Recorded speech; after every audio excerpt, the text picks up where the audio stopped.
Welcome back, students. As you all know that we are discussing about the topic motion and time. And in our previous classes, already we had discussed a lot of things related to motion and time.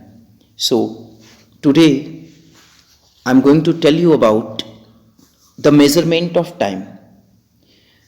So let's see here. Right from the time we wake up in the morning, हम लोग बेटा सुबह में उठते हैं and till the time we go to school, जब तक हम स्कूल जाते हैं, there is a need to measure the time. समय को मेजर करने की, समय को मापने की एक रिक्वायरमेंट होती है और हमें ये रिक्वायर्ड होता है कि whatever the time we are measuring that is accurate. वो क्या हो? एक्यूरेट हो. और ये बहुत ही नेसेसरी है. क्यों नेसेसरी है? Let's see here. नेसेसरी इसलिए है बेटा क्योंकि सभी चीज़ें हम यदि रेगुलर टाइम से करेंगे, प्रॉपर टाइम से करेंगे तो हम पंक्चुअल रहेंगे and we can give our time to other activities also. जो भी हमारी डिफरेंट एक्टिविटीज़ हैं हम सभी को प्रॉपर टाइम दे सकेंगे. Let's see here. In earlier times people took the help of periodically occurring natural events to measure time. पहले लोग क्या करते थे कि जो नेचुरल इवेंट्स होते हैं, पीरियोडिकली समय समय पर होने वाले नेचुरल इवेंट्स, उनका हेल्प लेते थे, उनकी हेल्प लेते थे समय को मेजर करने के लिए. Like the period between one sunrise and the next one. एक सनराइज और दूसरे सनराइज के बीच का जो समय था बेटा, उसे वो लोग एक टाइम की यूनिट मानते थे जिसे हम लोग दिन कहते हैं और day.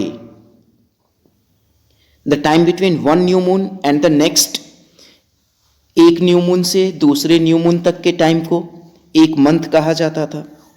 A year was measured as the time taken by the earth to complete one revolution around the सन.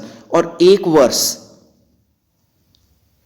वर्ष वो तब मानते थे जब अर्थ क्या करती थी, एक रिवॉल्यूशन कंप्लीट कर लेती थी सन के अराउंड, सन के चारों तरफ.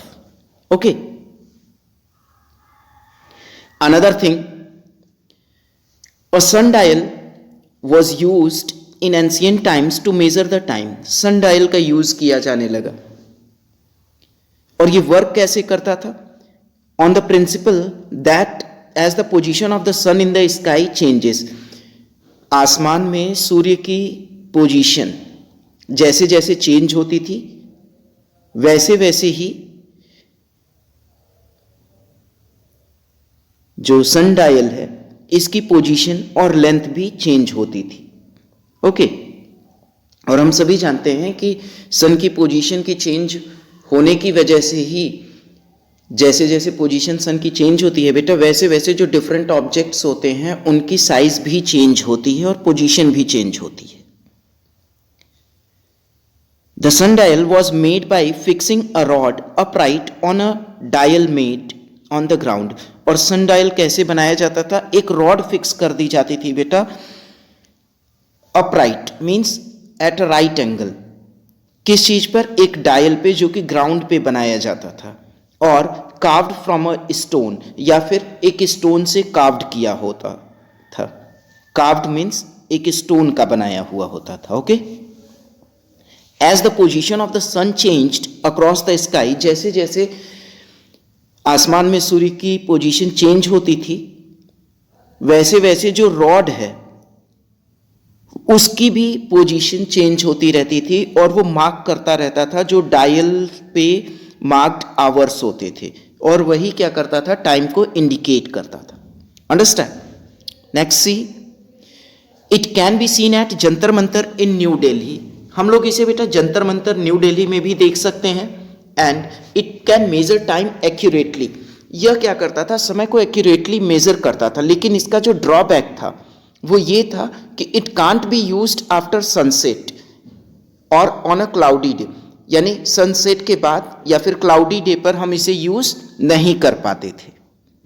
Let's see here. This is your son dial. Okay. आप सभी लोग देख सकते हैं कि सन डायल इसी टाइप का होता था बेटा. Okay. Come to the next point. Some other devices of time measurement जो कि हम लोग पहले यूज करते थे, like sand clocks, water clocks and candle clocks. Romans जो थे बेटा, they use sand clocks that consisted of 2 small glass chambers. Romans sand clocks का यूज करते थे जो कि 2 स्मॉल ग्लास चैम्बर्स का बना हुआ होता था, जिसमें कि एक नैरो माइनर सी ओपनिंग होती थी. और ये वर्क करता था इस प्रिंसिपल पे कि यह एक फिक्स टाइम लेता था सैंड को एक चैम्बर से दूसरे चैम्बर में पहुंचने के लिए. Means upper chamber to lower chamber में जाने के लिए सैंड को यह एक निश्चित समय लेता था. The constant time was the unit of measurement. और जो कांस्टेंट टाइम होता था बेटा, उसे क्या बोलते थे? यूनिट ऑफ टाइम, जिसको कि हम लोग एन आवर बोलते थे.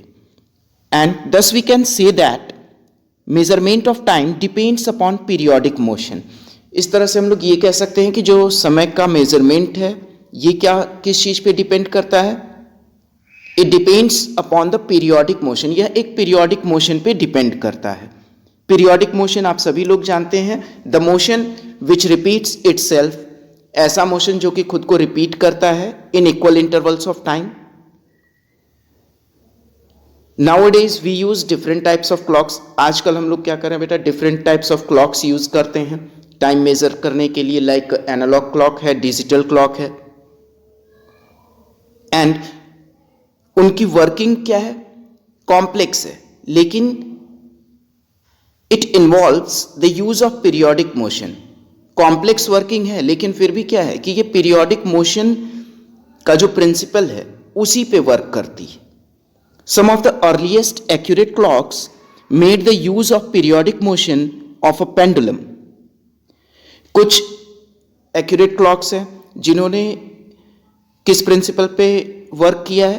Like the periodic motion of a pendulum. Pendulum के पीरियोडिक मोशन के प्रिंसिपल के आधार पर भी कुछ क्लॉक्स बनी हैं, जैसा कि पेंडुलम क्लॉक्स आप सभी जानते हैं. So students, let's see here the diagram of candle clock, hourglass or sand clock, and it is being used to measure the time in earlier times. Okay, so students, this is all about this class, and in our coming classes, coming videos, we will learn something more about the measurement of time and also the simple pendulum. So thank you and have a nice time to you all.